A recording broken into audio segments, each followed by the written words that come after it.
אז למעשה אילנות גבוהים, כמו שאמרתי כאן ב-2017, על בסיס כל הניסיון של 2-3 עשורים לפני, ואנחנו בעצם במטרה לייצר באמת חוויה טובה ולהקליל את העניין הזה, אוקיי?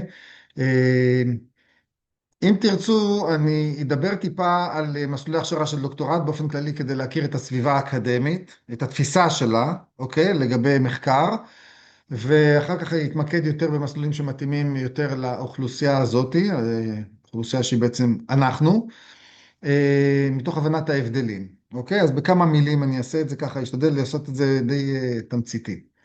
בכמה מילים, האתוס האקדמי הוא בעצם האתוס שנותן חופש לאקדמיה לחקור ולפתח את תחום הידע מתוך מחשבה שכל תוספת של ידע לידע הקיים היא הערך, אוקיי? חוקר לא צריך להסביר או להצדיק או לבקש רשות מגורם שהוא מחוץ לאקדמיה לחקור, אוקיי? זה בדיוק העניין של החשש מתלות או חשש מהשפעות מסחריות או פוליטיות, זה בדיוק העניין של האתוס האקדמי, לשמור על החופש האקדמי ולשמור על האפשרות לפתח את הידע באשר הוא ידע, אוקיי? לא אחת ממצאים ומחקרים הם מגיעים לממצא כזה או אחר, שלא תמיד יודעים כיצד או ניתן ליישם אותו, לייצר איתו ערך, אבל מחקר המשך יכול להביא את התוצר הזה. אוקיי? אחד הסיפורים זה על קיימברידג', על גילוי האלקטרון, כששם הרימו כוסית לחיי התגלית החדשה, האלקטרון שלא ברור איך הוא יתרום למי. אוקיי? האלקטרון. אז זה הרעיון הוא בעצם של פיתוח הידע. כשאנחנו באים בתפיסה הקלאסית לחקור, אנחנו בעצם נצמדים למומחה בתחום, איש אקדמיה שזה בעצם כל הייעוד שלו האקדמי, הייעוד מבחינת הקריירה שלו, והוא מחפש למעשה חוקרים שיכולים לתמוך בו במחקרים שלו, כשמאוד מאוד ברור לו לאן פניו, אוקיי? לאן הוא הולך, מה הוא מחפש, מה האופק המחקרי שלו. יוצא שאנשים שמשתלבים במסלול המסורתי, הדרישה המרכזית או הציפייה המרכזית של המנחה שלהם הוא בעצם שהם יהיו לו זמינים ושיהיו להם כישורי מחקר טובים, לכן הוא מצפה לתזה מהתואר השני. על פי רוב הוא גם ייקח אותם מתוך לימודי התואר השני, מתוך ההיכרות האישית, כיוון שהוא יודע שהם חבר'ה שיצמדו אליו, יהיו נתונים, כן, יפרוס עליהם את חסותו האקדמית, והם ייתנו לו את התפוקות בקצב שהוא רוצה. אנחנו פחות מתאימים למסלול הזה, במובן זה שהזמינות שלנו היא לא מלאה, ולכן אנחנו לא היעד המרכזי של, נקרא לזה חוקרי אקדמיה, שכל כולם שקועים במחקר והם רוצים את הבן אדם צמוד אליהם. בארץ אין הרבה מסלולים של מחקר, אז אין לזה כל כך שם, אבל זה נתפס או נקרא, מוגדר בספרות המחקרית על הנושא הזה, הדוקטורט המסורתי או המסלול המסורתי. בחו"ל שהתפתחו מסלולים נוספים, מכנים את זה פול טיים, וזה באמת משקף את הדרישה לזמינות המלאה.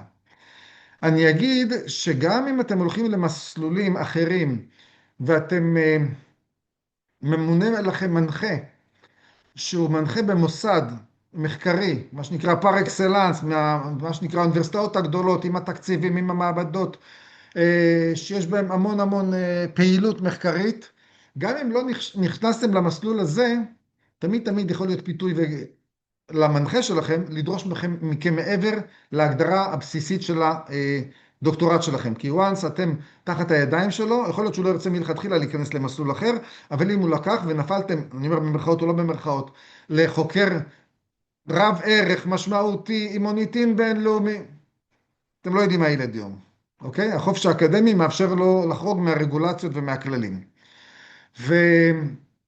במידה כזו או אחרת, כן? אבל זה מאפשר. אז הרעיון הוא בעצם שהמסלול הזה המסורתי מכונה פול טיים, והוא בעצם מאגד, הוא נותן למנחה את כל הכוח להוביל את המחקר לתפיסת עולמו והבנתו האקדמית, בשביל זה לקחנו, הצטוותנו אליו, וגם מבחינת משך הזמן, אוקיי?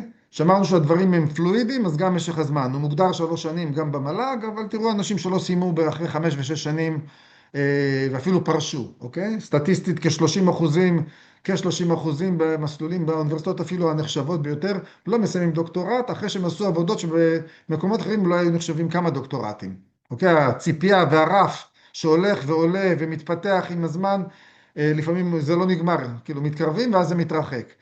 זה ידוע, זה מבוסס מחקרית, מה שאני אומר לכם, כאשר הטענה או כאילו האמירה פה בעניין הזה, ששואלים או חוקרים את הדוקטורנטים, מה מנע מכם להשיג את הדוקטורט, אז התשובה היא המנחה.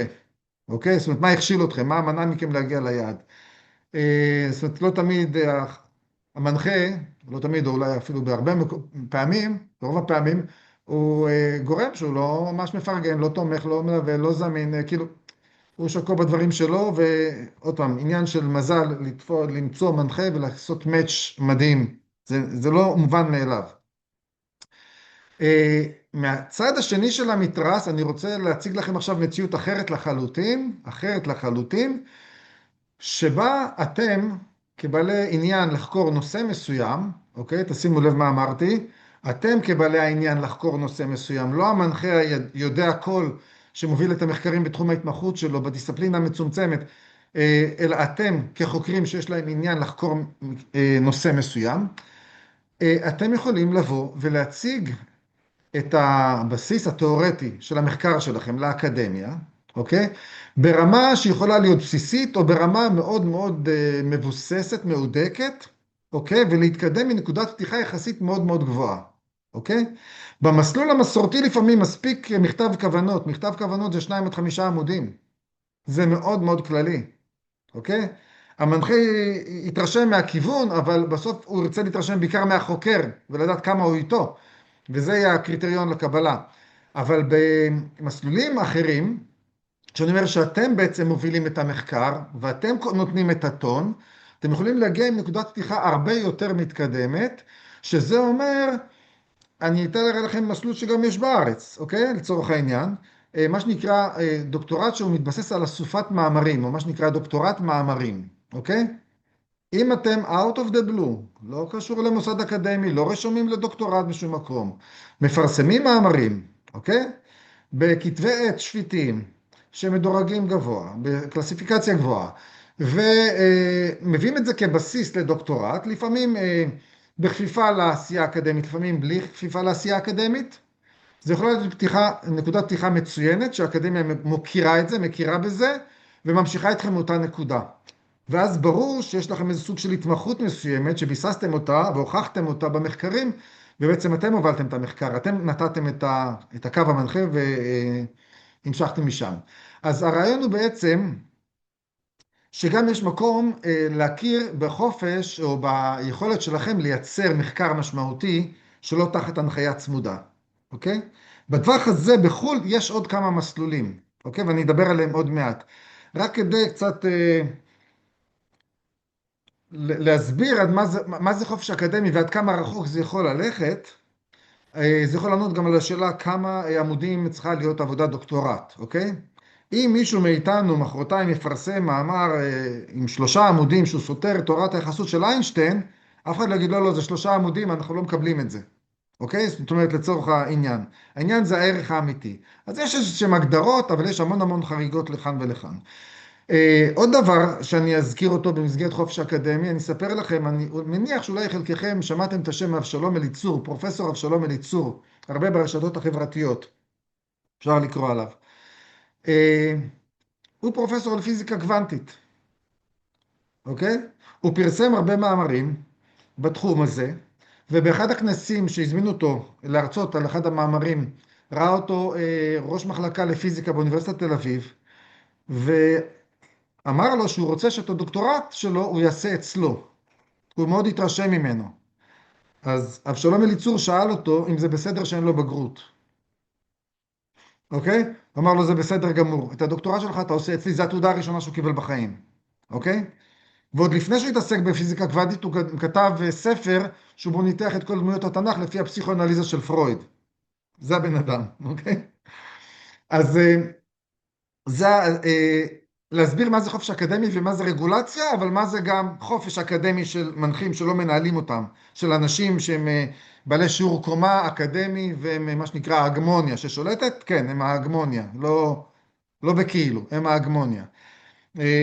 שאגב, הגמוניה זה בא מההגמון של הכנסייה, כי האוניברסיטה החליפה את הכנסייה, יש הרבה מושגים שהם באים משם.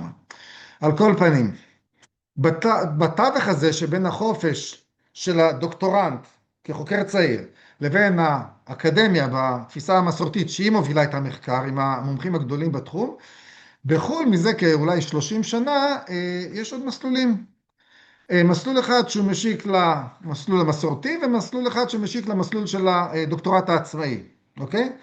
המסלול שמשיק למסלול המסורתי בהקבלה לפול טיים נקרא פארט טיים, אוקיי? הוא דומה לו בעובדה שהמנחה יוביל את המהלך, את המחקר משלבים מאוד מאוד התחלתיים. כמו שאמרתי, מכתב כוונות, 2 עד 5 עמודים, זה בסיס, זה לא הדבר היחידי שהוא תנאי קבלה, אבל הבסיס לרעיון המחקרי. אבל שם, כן, במסלול הזה לוקחים בחשבון שמדובר באנשים שהם עובדים, עסוקים, קריירה, משפחה, אילוצים של זמן, כאלה ואחרים, ואז התוכנית היא מאוד מאוד סדורה, מאוד ברורה, אין הפתעות בדרך, אין מצב שהמנחה באמצע, תוך שנה או שנתיים או שלוש, יגיד, טוב, תשתתף פתאום בקורס, או תעשה עוד כנס שלא היה רשום לעשות, נגיד, מעבר למכסת הכנסים, או תגיע בצורה אקראית לאוניברסיטה, לא. בדרך כלל המסלולים האלה בתחום מדעי הרוח והחברה, הם מסלולים שהם מתקיימים מרחוק, שלא צריך להיבהל מהמושג מרחוק, כי גם אם תעשו בארץ בתחומים האלה, אתם בקושי תראו את המנחה בימינו, אוקיי? אין שום סיבה להיפגש פיזית ולדבר, שאפשר לעשות את זה בזום, כמו שאנחנו עושים עכשיו, והרבה זה בהתכתבויות במיילים, אבל הרעיון הוא בעצם שבמסלול הזה של הפארט טיים, אז אנשים, גם שהגדירו את זה כמסלול של למידה מרחוק, אז בעצם הם עשו מפגש שנתי פעם בשנה, של יומיים, 3, 4, שבו אנשים הגיעו לאוניברסיטה, פגשו את המנחה, דיווחו על ההתקדמות למחלקה, השתתפו בכנס, סמינר, סגרו כל מיני פינות, כמה פינות פעם בשנה. מאז הקורונה גם הדבר הזה ברוב המקומות יותר, ונותר בעצם להגיע ברוב המקומות להגנה בלבד בסוף הלימודים. זאת אומרת, זה לא מונע מכם לפגוש את המנחה במהלך התקופה, אבל אתם לא מחויבים. אוקיי? זה לא החלטה, לא דרישה רגולטורית. זה ברוב המקומות, כך עובד היום. אז זה הפארט טיים. אז יש את המסגרת המאוד ברורה של הזמנים, וזה לא יחרוג מ4 שנים, ואפשר אולי לצמצם גם ל3 שנים, אם אתם עובדים בקצב טוב, אבל זה הפארט טיים. כמו שאמרתי, עדיין המנחה יכול להוביל את זה מבחינת האופק המחקרי לכל מיני כיוונים שאולי לא התכוונתם אליהם. אוקיי? אם זה ברמת שיטת המחקר, אוכלוסיית המחקר, או כל מיני דברים שקשורים לשאלות המחקר שמתפתחות תוך כדי מהלך המחקר. אז זה הפארט טיים. אפשרות נוספת שהיא משיקה למה שנקרא הדוקטורט העצמאי, לדוקטורט מאמרים, זאת אפשרות שאני ממליץ עליה לרבים, אגב, ויש לי לא מעט דוקטורנטים שעושים את זה בכל התחומים האפשריים, כולל הנדסה, כולל משפטים, ניהול, חינוך, פסיכולוגיה, פחות חינוך אגב, פסיכולוגיה בעיקר. ובמסלול הזה בעצם אתם נדרשים להביא מסמך, לא לפרסם מאמרים, אבל להביא מסמך מאוד מאוד מעודק, שבעצם זה הבסיס התיאורטי שלכם, לא 2-5 עמודים, לא 15-20 עמודים כמו שמצפים בארץ, במסלול המסורתי, שזה גם נראה, אפשר להחשיב את זה די אוורירי, אלא לפחות 50 עמודים. כתנאי, זה כאילו בהיקף של תזה לצורך העניין, ונותן רושם מספיק טוב גם על הנושא שאתם רוצים לחקור, וגם על איכות הכתיבה וההצגה שלכם את הנושא, כן? שזה כולל גם כבר את המבוא של הדוקטורט שלכם, זה כולל את הסקירת ספרות, לא מבקשים את כל סקירת הספרות כתנאי קבלה, אבל לפחות פרק אחד, אוקיי? וכולל את הפרק של השיטה, את המתודולוגיה, וזה צריך להגיע לפחות ל50 עמודים, אבל אין להם בעיה שזה יהיה גם יותר, אז אני אומר, אם זה ככה, אז בואו נצעד את כל הדרך, בואו נלך כבר לכיוון של 3 פרקים של סקירת ספרות, בואו נגיש להם את כל החלק התיאורטי, בואו נגיע ל80, 80, 90, יש כאלה שמגיעים ל100 עמודים, אוקיי? מה שזה נותן, זה את הביטחון שתחקרו את מה שאתם רוצים לחקור. בצורה שאתם רוצים, בדרך שאתם רוצים, עם האוכלוסיית מחקר שאתם רוצים, אוקיי? זה מייצר איזשהו סימן שאלה, האם בטוח יקבלו אותנו. אז אני יכול להגיד לכם, שוואנס החלטתם ללכת על מסלול כזה, day one שהחלטנו, שנקבע נושא המחקר עם המנחה, שנעלה אותה עוד מעט גם כן, היא תצטרף אלינו. ברגע שנקבע נושא המחקר, אני ברגע הזה כבר עובד עם האוניברסיטה, עם השם שלכם על נושא המחקר, לוודא שהנושא הוא מקובל, שהנושא הוא מתאים, שאין שינויים בו או דברים כאלה, אוקיי? לגבי האיכות של הכתיבה וההגשה, אין לי ספק שזה יעבור, זה מניסיון, אני יודע מה אנחנו עושים ואיך אנחנו עושים, אוקיי? כי זה אחר כך עובר review, צריך לקבל שני חוות דעת חיוביות, ועולה לוועדת פקולטה, ורק אז מאשרים את הקבלה, אוקיי? אני יכול להגיד לכם שלאחרונה, לא לאחרונה, אולי כבר חצי שנה מאז, שהיא נרשמה, הבת של המנכ"ל של לוינסקי ווינגייט, שעושה אצלנו משפטים, אז באמת קיבלה איזה ריג'קט על הנושא, אני מדבר על הנושא, בשלב המאוד התחלתי, ושלחתי לה בהיסוס, כי אני לא נכנס לעניין האקדמי, אני לא מתערב בזה, ואמרה, וואי, מצוין, זה בדיוק, דייקו לי את מה שאני רוצה לחקור. זה מצוין, תמשיכי מפה, אוקיי? אז כאילו, זה בא ממקום של לפעמים לתמוך ולעזור ולכוון ולדייק, כדי באמת לייצר את המחקר הרצוי. אז זה מסלול שהוא מאוד מומלץ. המסלול בעצם השני, הוא נקרא לזה, הוא לא מיועד ממש לאנשים עובדים, וכאלה שיש להם, נקרא לזה, מחויבויות כאלו ואחרות מה זה בחיים. המסלול השני בשם? האחרון שדיברת עליו, לא הפארט. למה? כי אני אסביר כמה אוקיי. דברים. המסלול הזה שמכינים את המניוסקריפט, ככה קוראים לזה, אוקיי, המניוסקריפט אותו הצעת מחקר מורחבת, זה מסלול שבעצם, טוב, אני הולך להדהים אתכם נראה לי, אבל אני אעשה את זה, אין ברירה, נקלעתם לסיטואציה. המסלול הזה הוא מסלול שמאפשר לכם להתקבל על בסיס, אפשר להגיד חצי עבודת דוקטורט. אני רוצה טיפה להתעכב על העניין של החצי עבודת דוקטורט, על החלק התיאורטי, אוקיי? החלק התיאורטי הזה הוא בעצם לא המחקר שלכם. אתם לא תרמתם בו כלום לידע האנושי הקיים. אתם סקרתם את מה שיש. אתם בעצם הוכחתם דרך הכתיבה, כן, של הסקירת ספרות, שיש לקונה מסוימת שאתם רוצים לפתור, שהידע הקיים לא עונה עליה. אוקיי? אתם מבססים את שאלת המחקר. ואז כל החלק התיאורטי, שנראה, רגע, מה, עשיתם בצורה לא פורמלית חצי דוקטורט? כן. כל החלק התיאורטי יכול לחשב, או נחשב, הצעת מחקר. יכולה להיות בסיסית, יותר מורחבת, יותר מעמיקה, זה רק אומר שאתם מאוד מאוד יודעים איפה הבעיה. אוקיי? שאתם רוצים לפתור. אתם עוד לא יצאתם למחקר שלכם.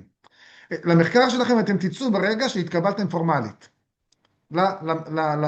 ללימודים, כדוקטורנטים, אוקיי? אני רוצה, עכשיו, כל השלב הזה, אני יכול לומר, אתם עוד לא דוקטורנטים, אתם לקראת קבלה, אז אין שום הגבלה או דרישה לעבוד בקצב כזה או אחר. אני אפתיע אתכם ויגיד מה שאמרתי שאני אפתיע, שאם בעבר הייתי אומר לאנשים שהשלב הזה, לקחת בחשבון 10 חודשים, כמו שנה אקדמית, אוקיי? אגב, כמו שעושים בארץ, אם אתם נרשמים לדוקטורט בארץ, השנה הראשונה, התוצר שלה זה הצעת המחקר. קורסים כלליים וכל מיני הדרכות, שזה המקבילה של מה שאני אציג לכם עוד מעט שאנחנו עושים גם כן, אבל התוצר שלה זה זה הצעת המחקר, ועכשיו, אחרי שסיימתם שנה ראשונה ויש לכם הצעת מחקר, עכשיו תחפשו מנחה שישמח ללוות אתכם במחקר שלכם. זאת אומרת, אחריות היא עליכם. האוניברסיטה הזה שהתקבלתם לדוקטורט, זה לא אומר שיש לכם מנחה. אוקיי? זאת אומרת, זה סיפור בפני עצמו. ויש הרבה אנשים שסיימו שנה ראשונה ואין להם מנחה. אוקיי? אז כאילו, יש כל מיני אירועים במקרה הזה. אז אם מחליטים ללכת מסלול מסורתי, חשוב לדעת שמישהו סימן אתכם, שדיברתם עם מישהו מראש, שזה הכוונה שלו, שלכם. זה לא ברזל, אבל אולי זו התחלה טובה יותר מאשר להתחיל בלנקו, כאילו עם כתיבת הצעת מחקר, כשלא יודעים מי יכול להמשיך ללוות את זה. אין בהקשר שלנו, כשעושים את המניוסקריפט הזה, אין מגבלה על זמנים. אם תעשו את זה ביומיים או בשנתיים, זה לא מעניין את האוניברסיטה. אתם עוד לא הגשתם את העבודה כדי שידונו בקבלה שלכם. אז אתם עוד לא באיזה כלל של עמידה בלוחות זמנים, אוקיי? אבל אני לא, יכול להגיד לכם שאם בעבר אמרתי 10 חודשים, היום אני אומר 5 חודשים, אבל אוקיי? מהרגע שנכנסים בעצם מהרגע שמתקבלים, אז מה הזמן הממוצע נקרא לזה הדרישות שכן מצופות בעצם? ברור, ברור. מרגע שהתקבלתם, המסלול הוא 3 שנים, אוקיי? מהמם. אבל כיוון שככל שבאתם מוכנים יותר ובשלים יותר, סביר להניח שלא תידרשו למחקר לכל משך הזמן של 3 שנים, ויכול להיות שהזריזים בכם יעשו את זה גם בשנתיים, אז רגולטורית שם אפשר להגיש אתכם תוך שנתיים. העניין היחידי פה זה שאם מישהו צריך את התואר גם לצורך שקילות של האגף להערכת תארים של משרד החינוך, אז הם מצפים שאתם תהיו רשומים באוניברסיטה 3 שנים, אוקיי? אוקיי, מהמם. תודה. אז זה הדבר היחידי. עכשיו, לגבי הליווי שלנו, אז זה מתחיל בעצם בעובדה, אני אזכר בקצרה את הצד המינהלי ואני אעזוב אותו, כי אתם לא מתעסקים בו, זה סתם בירוקרטיות, פרוצדורות כאלה ואחרות. הדבר היחידי שתצטרכו לעשות זה לשלוח את הדיפלומה, גיליון ציונים, דרכון, אני אגיד לכם, אליי, ממני זה לנוטריונית, שהיא תעשה את העבודה, אני אחסוך מכם אפילו את העניין של ללכת לנוטריון, כי אני צריך לקבל את זה פיזית אליי, להעביר את זה פיזית לחו"ל. שם זה עובר תרגום, שם זה עובר אישור נוטריוני נוסף על התרגום, אז זה מגיע לאוניברסיטה, ובאוניברסיטה מתחיל תהליך ה-recognition, ההכרה מה שנקרא, לאשר אתכם ללימודי דוקטורט, שהוא בעיקרון, לוודא שהמוסדות שהעניקו לכם את התואר השני, הם גם מוסדות מוכרים, גם הם בודקים שהמוסדות מוכרים, אוקיי? זה אומר פנייה אישית לכל מוסד, שאכן התעודה שהוצגה בפני המוסד שנרשמתם אליו היא תעודה אותנטית, כן? זה שהחתמתם נוטריון, זה לא אומר שהתעודה אמיתית. זה אומר שהצהרתם בפניו שהיא אמיתית. זה לא אומר שהיא אמיתית. ברגע שהתקבלתם או התחלתם את התהליך של הרישום, המוסד יוצר קשר אישי על פר כל סטודנט עם המוסד שהעניק לו את התואר השני, מוודא שהוא באמת העניק לו את התואר השני, אחרי שהוא קיבל את האישור הזה, הוא פונה למל"ג פר כל סטודנט סלש מוסד שהעניק לו את התואר, לוודא שהמוסד עבד לפי, או שהוא העניק לו את התואר בהתבסס על הקרדיטציה לאותה דיסציפלינה, לאותו תואר באותה תקופת זמן, אוקיי? וזהו, ואז יש את האישור של ה-recognition, ואז אפשר לעבור לשלב הבא. עכשיו, כל הדבר הזה קורה במקביל לזה שאתם כבר כותבים, אתם לא מתעסקים בדברים האלה. אתם מביאים את הניירת, אני מתעסק בהכל. טפסי רישום, תקבלו הכל לחתימה דיגיטלית, בלי מאמץ בכלל, אוקיי? עכשיו, העניין האקדמי זה בעצם הליווי של המנחה, אוקיי? מנחה שעוד מעט נעלה אותה, שהיא מלווה אתכם ותומכת בכם בכתיבה של המנוסקריפט, אוקיי? והיא תלמד אתכם היום לעבוד עם כלי בינה מלאכותית ברמה מאוד מאוד גבוהה, שתואמת את האקדמיה, כן? זה לא לשאול את ChatGPT, כן? כתוב לי עבודת מחקר על משהו, והוא ימציא מקורות או דברים כאלה, לעבוד עם כלים חזקים מאוד, שמקובלים באקדמיה, ואני אגיד לכם את זה במילים אחרות, לא יכול להיות מחקר משמעותי בלי AI היום, לא יכול להיות מחקר, כן? יש לכם עוזר עם IQ 1000, אל תסתפקו ב-IQ 200, נגיד, אוקיי? זאת אומרת, אתם תשיגו הרבה יותר כלים והרבה יותר איכויות של מחקר, ותיגעו בהרבה יותר נקודות, אי אפשר להסביר את זה בכלל, כולל לאתר מאמרים ממאגרים, מה שיש לנו גם מדענית קלאסית, כאילו, שעובד בספרייה, שתספק לכם אם אתם צריכים את הגיבוי, אבל בואו נאמר שלכם מספיק כלים טובים גם להגיע לחומרים מצוינים לבד. עוד פעם, יהיה את הבקאפ של מדענית, שזה העבודה שלה ב-15-20 שנים האחרונות, אוקיי? באקדמיה. אז יש את המנחה, יש את המדענית, יש כלים של AI שהיא תגיד לכם על מה לעשות מנוי, כמו קלוד פרו, כמו פרפלקסיטי, כמו נוטבוק LM, אני יודע שזה הכלים שהיא עובדת איתם ומסנכרנת ביניהם ודואגת שהדברים יעבדו כמו שצריך. עם הנחיה מאוד צמודה וברורה, והדבר הזה הופך להיות חוויה אחרת לחלוטין ממה שהיינו פעם מדפיסים וממרקרים, אוקיי? אגלה לכם עוד סוד קטנצ'יק, עוד לפני הכלי בינה המלאכותית ברמות האלה, לאורך השנים באקדמיה ידעו לעבוד עם אטלס ועם זוטרו, שיש על זה באתר שלנו, כן, בממשק באזור האישי לכל אחד שיש אפשרות להיכנס ולצפות בסרטוני הדרכה, אוקיי? של זוטרו ואטלס, זה תוכנות שעוזרות בכתיבה מחקרית, והכל ברמה הדיגיטלית, בלי להדפיס, אלא ממש למרקר ולהוציא תמות, ואני לא אכנס לזה עכשיו, זה 3 הדרכות של שעה וחצי כל תוכנה כזאתי, אבל once עשיתם שלושה מפגשים כאלה של שעה וחצי, יש לכם כלים מדהימים, אוקיי? לעשות ולהוביל מחקר בצורה קלה, קולחת, שזה מרכז ומנהל לכם את כל הדאטה של המאמרים בצורה מסודרת ולא מתבלבלים ולא שוכחים, הכל עם כישורים מיידיים, כן, מדבר לדבר, כמו שצריך. אז הדברים האלה קיימים והאקדמיה עבדה איתם כל השנים, גם כשלא גילו לנו אותם. מדבר איתך על 20-30 שנה שהאקדמיה עובדת. כתבנו תזות, כתבנו סמינריונים, עבודות גמר, לא סיפרו לנו על הכלים האלה, אוקיי? אז זהו, אז זה. אז יש עוד כמה הדרכות שיש לנו באתר, על כתיבה ביבליוגרפית. אגב, זה הרבה דברים שעושים היום די אוטומטית, רק צריך לבוא, לדעת לבדוק אותם ולראות שזה עובד נכון. לפי חוקי APA, שזה למדעי החברה. תוכנת אטלס זוטרו, דוקטור אשר שקדי עושה הדרכה גם כן של 3 מפגשים של שעה וחצי על מתודולוגיה איכותנית, ואסתר חיטיקץ על מתודולוגיה כמותנית, כולל תוכנת SPSS, ניתוחים סטטיסטיים וכל הדברים האלה. לא שאתם אמורים לעשות את זה עם מי שיעשה כמותני, אבל את עולם המושגים תכירו היטב, תדעו להציג ולדבר על הממצאים, אוקיי? זה חלק מהעניין. יש גם קורס אנגלית שנתפר במיוחד בשבילנו, עבורנו, זה שבהנחיה של אהבה שטיינבאואר, היא במקור ממכללת תורנים, מהבית ספר הבינלאומי, אמריקאית, שמלמדת אנגלית, מורות. המטרה של הקורס היא לגרום לכם לעמוד ולהציג את המחקר שלכם, אם זה בכנס או בהגנה, זה לא משנה. להיות מסוגלים לעמוד ולהציג את זה, אוקיי? אז גם את זה, זאת אומרת, זה הבקאפ.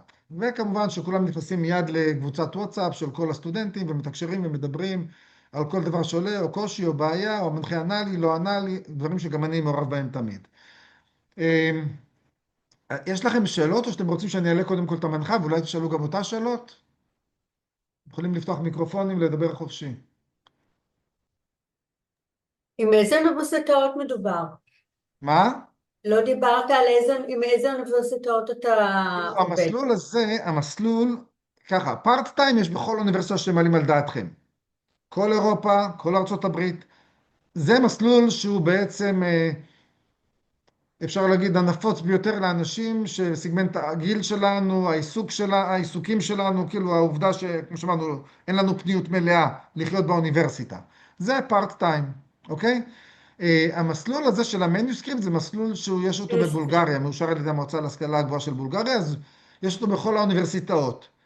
אלא שיש אוניברסיטאות שדוחפות אותו, או אוהבות אותו במחלקות מסוימות ולא במחלקות אחרות, וזה עניינים פנימיים שלהם. אז תלוי בנושא, הם מחליטים לאיזו אוניברסיטה הולכים. אוקיי? והאוניברסיטאות האלה מוכרות כאן? התואר כן, מוכר כן. כאן זה מאוד בארץ? פשוט, אני אנסה אפילו להראות לכם כמה זה פשוט, שנייה אחת. דרך אגב, כל הלימודים מתקיימים במלואם באנגלית.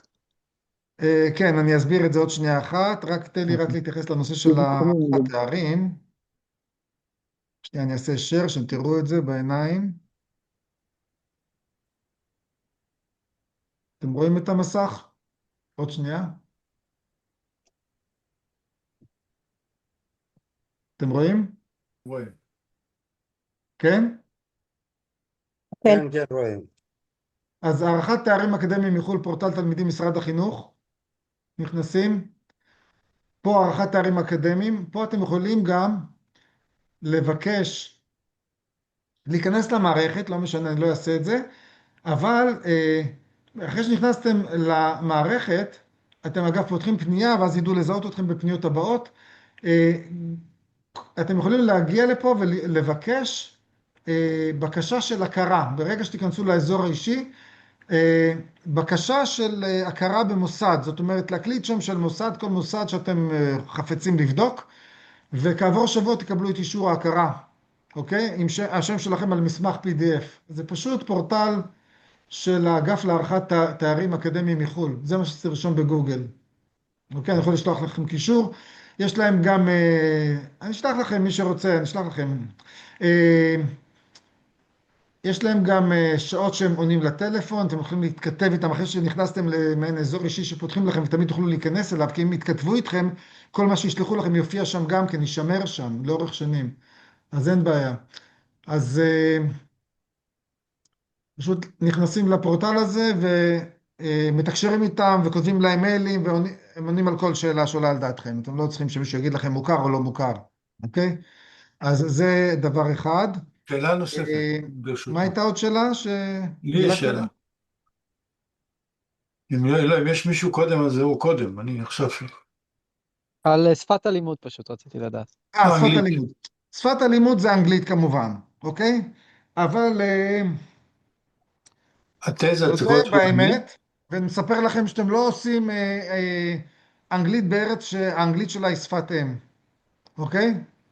אז אתם תגלו שאנגלית ישראלית ממוצעת היא אנגלית מקובלת לחלוטין, ואם תצטרכו גם פה ושם עזרה של מתורגמן זה קביל ומקובל. להזכיר לכם שם אנגלית בבולגריה, התחילו ללמד בבתי ספר רק בתחילת שנות ה-90, אוקיי? אז לא נעים להגיד, אבל דווקא הבכירים של האקדמיה הם החלשים יותר באנגלית, והצעירים כמובן מדברים יפה מאוד, אבל זה לא נשפט כמו שאנחנו שופטים את עצמנו פה כמדינה מערבית שמצפים מאיתנו, כן, לאנגלית ברמה הזאתי. אבל עוד פעם, אמרתי שלא צריכה להיות בעיה, כי אנחנו עושים גם את ההדרכות וכל אחד מגיע מוכן. זאת לא תהיה בעיה. שאלה, בבקשה. כן, למי שיש, זה דורש תואר שני כמובן, נכון? כמובן, כן. עכשיו, אם יש לי תואר שני שהוא לא עם תזה, מה זה אומר? המסלולים האלה, בכלל, אני רוצה לספר משהו על הפארט טיים וגם על המסלול הזה, אוקיי? של המחקר העצמאי יותר. הם מסלולים שבגדול, בהרבה מקומות, יש מקומות שכן מבקשים, אבל ברוב המקומות לא מבקשים תזה. מתייחסים לזה כאל דוקטורט מקצועי. מה זאת אומרת? הרעיון שהמסלולים האלה נפתחו, הוא בדיוק לאנשים שלא באו מתזה. לאנשים שהשקיעו את החיים שלהם לא במחקר תיאורטי, כמו מישהו שעשה תואר ראשון, שני וממשיך לשלישי, ובחיים לא היה בשטח ולא יודע איך הדברים באמת עובדים. הוא רק יודע מה החוקרים אומרים על זה.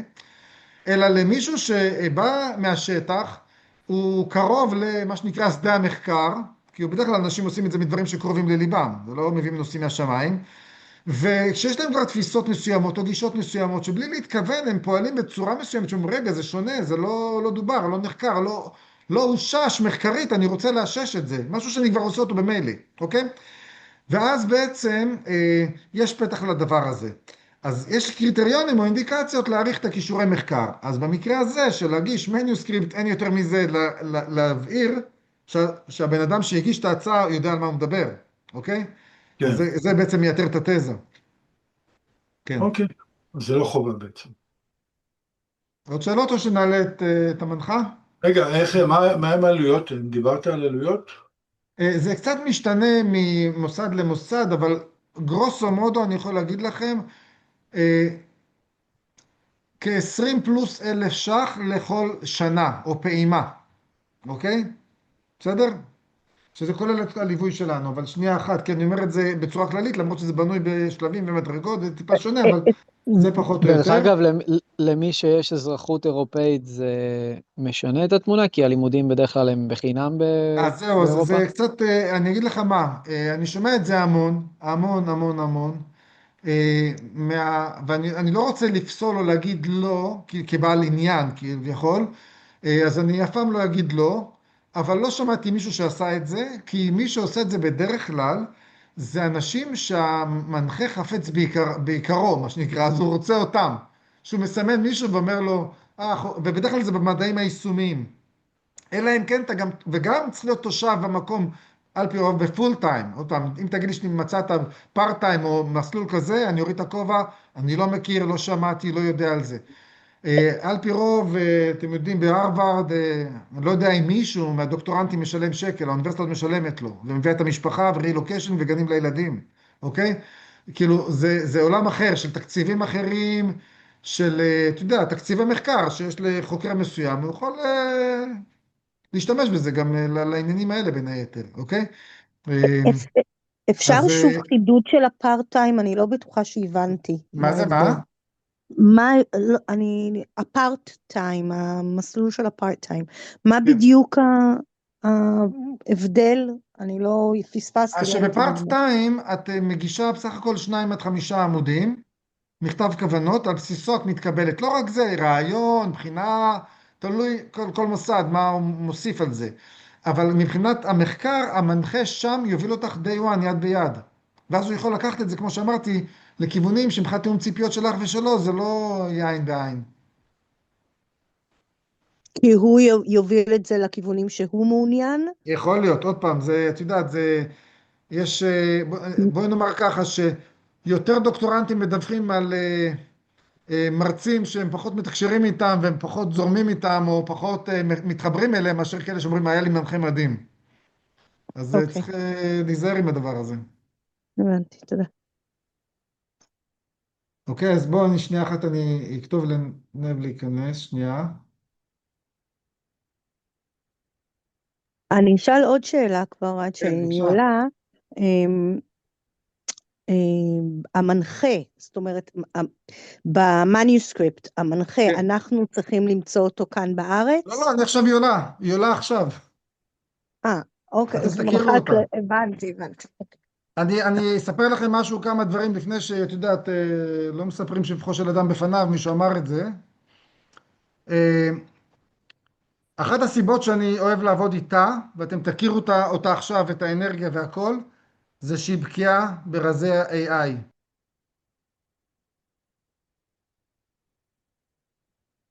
אני אספר לכם גם ששיתפתי אותם במחשבה שלי, שבהנחה שיהיו מספר נרשמים, כן? מהמפגש הזה וגם מהשוטף, נב. היי. כמה רגעים רק, אני משתף אותם שדיברנו היום, שאם יהיו מספר נרשמים, משהו כמו 5 פלוס, אנחנו נעשה או נציע לעשות מפגש מרתון כזה של יומיים או 3, של 8 שעות כל יום, ואת תספרי להם מה אפשר להספיק ב3 מפגשים של 8 שעות. וצריכי לשכנע אותם, כי זה לא יישמע אמין. זה עלייך. טוב, טוב, אז אז הנה, להתחיל? הבמה שלך עכשיו, או שאתם רוצים אתם לשאול, איך אנחנו רוצים לנהל את השיחה איתך? מה שתחליט. אולי יש אני לכם אתחיל שאלות ואז, מסוימות? או שאת אולי אני תציגי אולי אתחיל את התהליך? ואז אני מה? אציג את זה קצת, כן, אני אוקיי. טיפה אציג, אני לא כך יודעת מה אמרת להם, אני מניחה שסיפרת להם קצת על דברים כלליים. המניוסקריפט. אז אני אדבר רק על הקטע האקדמי בלבד, וככה קודם כל גם ארגיע אתכם, כי זה נכון שאחוז המתחילים בדוקטורט מסיימים מאוד נמוך, אבל, וכאן האבל הגדול, כל מי שנכנס לתהליך איתנו מקבל ליווי צמוד באופן מהותי, משמעותי, של שעות ליווי. אני מלמדת אתכם את כל כלי הבינה המלאכותיים שנדרשים כדי לעשות את העבודה הזו, החל מאיסוף המאמרים הנדרשים, המשך בסיכום, כולל ללמד אתכם, גם אם אתם לא דוברי אנגלית גדולים, ללמד אתכם את החומר הנאסף דרך כלי בינה מאוד חכמים, שמייצרים לכם אפילו פודקאסטים בעברית, שתוכלו כל הזמן לשמוע כשאתם בנסיעות, כשאתם במטבח, כשאתם עושים משהו, כל מיני דברים מהסוג הזה. בנוסף, מי שיכנס לתוך הסדנה שגדי מדבר עליה, וזה אגב לאורך כל הדרך, בהתחלה אנחנו מגישים אך ורק את המניוסקריפט, שזה אומר 70-80 עמודים של מבוא, סקירת ספרות ומתודולוגיה. אני מלווה אתכם בכל השלב הזה, בכל התהליך הזה, אתם לא, זה עניין של יד ביד. אתם יכולים לשאול תלמידים שרק היום דיברתי עם, אני חושבת, איזה 6 של כל מיני דברים שהם צריכים לעשות לאורך כל הדרך. מי שנכנס בעצם לסדנת מרתון הזאת שאותה אנחנו נעשה, אנחנו נגמור ב3 ימים, 24 שעות, אנחנו נגמור את הדבר הבא. 1, כל מקורות המידע יהיו לכם, כולל סיכומים שלהם, כולל אנחנו נבנה להם מערך של פודקאסטים שתוכלו לשמוע, להאזין, ומצגות שלהם. 2, יהיה לכם שלד מלא, כלומר תוכן עניינים לעבודה עצמה.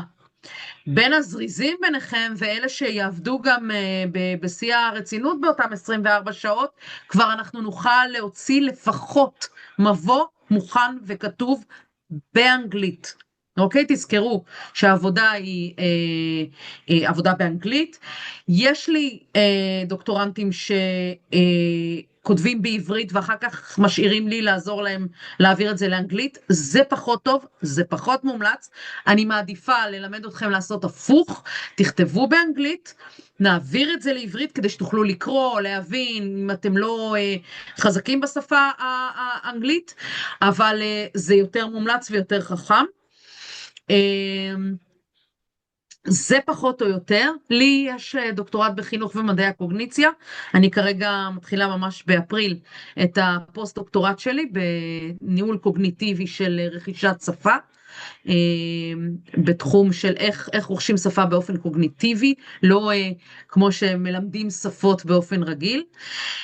זהו, אני כאן בשבילכם, אני אשמח לעזור לכם, כל שאלה שיש לכם אני כאן, דברו אליי.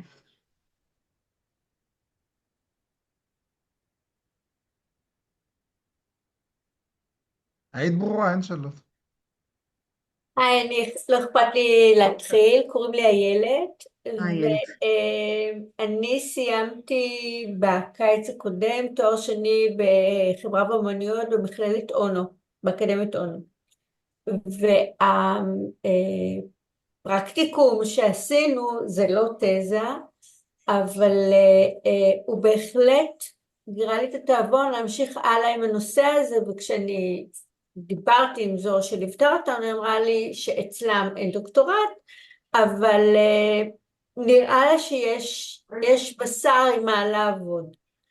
אם אני הבנתי נכון את הריישה של הזום הזה, אז זאת אומרת מה שאני צריכה לעשות זה לקחת את המבוא שיש לי, להשאיר אותו ולהגיד מה אני רוצה לעשות. עכשיו אני צריכה, יש לי את כל עבודה כתובה בעברית, זאת אומרת אני צריכה ללכת ולשבת ולהעביר את הכל לאנגלית, אבל אם היה לי את הכלים של ה-AI וכל זה, זה אני פה. אני יודעת, אבל אז אני יכולה לקחת ולהעביר ולהוסיף לזה כבר על הדבר הזה. בואי נראה באיזה רמה זה, נתחיל בלקרוא את זה ביחד, לבדוק ששאלת המחקר שלך, את מדברת על בעברית. כן, סבבה. אני ואת קוראות ביחד את החומר בעברית, בודקות ששאלת המחקר שלך היא שאלה ברמת דוקטורט. כלומר, אם המחקר שלך הוא איכותני, שזה אומר שאת בודקת דעות, עמדות, חוויות, רגשות, אז אנחנו רוצים לראות איפה את עומדת מבחינת שאלת המחקר ושאלות המשנה. אם המחקר שלך הוא כמותני, אני רוצה לראות שיש לך מספיק משתנים תלויים ומספיק משתנים בלתי תלויים, ואני מזכירה לך שזה דוקטורט, אז צריך גם משתנים או מתערבים או מתווכים או ממתנים. איכותני. כמה מרואיינים היו לך? היו לנו 6, לפחות 10 בוודאות. אז לדוקטורט את צריכה 25 מינימום. זה בסדר, לא, זה לא, אין לי בעיה, כי מפה... לא, אני רק נותנת לך ככה את הקנה מידה. אז זה ככה, כאילו, זה אני אישי פרטי, אבל, אז אני תוהה, כאילו, מה שאני תוהה, זה, קודם כל, צריכים לבדוק אם זה בכלל, על משהו אחר, אין לי מה, לא בא לי בכלל להיכנס. בוודאי, זה הנושא שאני רוצה. ומה שאני אומרת, השאלה, על הבסיס של זה, אני קודם רוצה לבדוק את האפשרות, ואז להתחיל להגיד, בואו, אני רוצה לשלם ולצאת לדרך. ברור לחלוטין. בסדר שאני יכולה קודם להתייעץ איתך, להעביר לך את העבודה. בוודאי ובשמחה, בשמחה רבה. תודה, אז כבר עזרתי רבות. ממש. תשלחי אחר כך, גדי ייתן לכם את האימייל שלי, תשלחי לי אותו, אני אקרא את זה ואני אגיד לך מה דעתי. גם לי יש שאלה גם נב. כן ורד. אחרי שלב הקבלה, זאת אומרת, אחרי ששלחנו את אותם 80 עד 100 עמודים רצוי 80, לא 100, רצוי 80, שלא נגיע ל-100. אוקיי, אז 80 של המניוסקריפט. אחר כך יש שלב שבו אנחנו צריכים לעבור למנחה מטעם האוניברסיטה שם, או שאנחנו ממשיכים איתך? אני אסביר כמה דברים. אם את הולכת, זה תלוי באוניברסיטה שאת תירשמי עם גדי בה. מה התחום שלך? חינוך, פסיכולוגיה, ניהול, מה התחום שלך? חינוך ומגדר.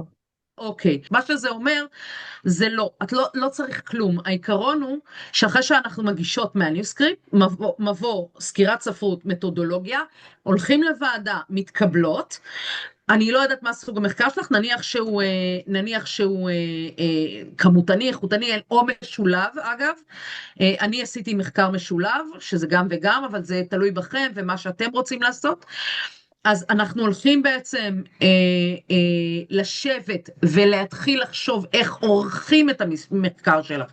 זה אומר, אם זה איכותני, את ואני מרכיבות את הרעיון, את מרכיבי הרעיון. אם זה כמותני, את ואני מרכיבות את השאלון שאנחנו צריכות לתקף אותו אלפא קרונבך. אחרי שנתקף אותו אלפא קרונבך, אנחנו עושים את זה עם סטטיסטיקאית שעובדת איתנו, אנחנו עובדים עם מישהי שאני עובדת איתה באמת, יש לי אצל גדי, היום בממוצע אני מלווה, אני חושבת משהו כמו 18-19 דוקטורנטים.